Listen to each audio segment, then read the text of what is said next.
અમરેલી ભાજપના નેતા ડોક્ટર ભરત કાનાબારની પોસ્ટરની રાજનીતિ ગરમાઈ।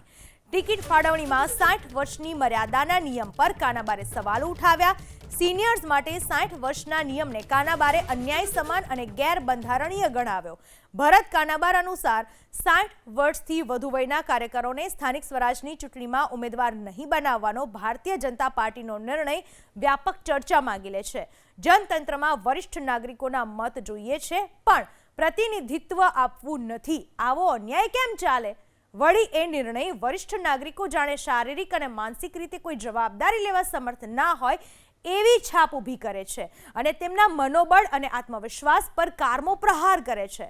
લોકશાહીના માપદંડો પ્રમાણે પણ આ નિર્ણય અલોકતાંત્રિક અને ગેરબંધારણીય છે। એટલું જ નહીં, પરંતુ આવા ઉતાવળે લેવાયેલા નિર્ણયને કારણે ખૂબ જ અનુભવી અને વ્યવહાર કુશળ વર્ગના જ્ઞાન અને ડહાપણની સમાજ વંચિત રહેશે।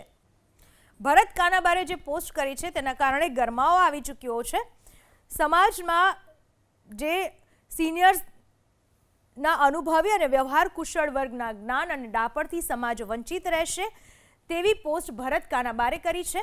સમાજમાં દૂરોગામી અસરો ઊભી કરવાની વાત। સિનિયર સિટીઝન માટેના ભાજપના નિર્ણય અંગે 60 વર્ષથી વધુ વયના કાર્યકરોને સ્થાનિક ચૂંટણીમાં ઉમેદવારો નહીં બનાવવાનો ભારતીય જનતા પાર્ટીનો નિર્ણય વ્યાપક ચર્ચા માગી લેતો હોવાનું જણાવ્યું।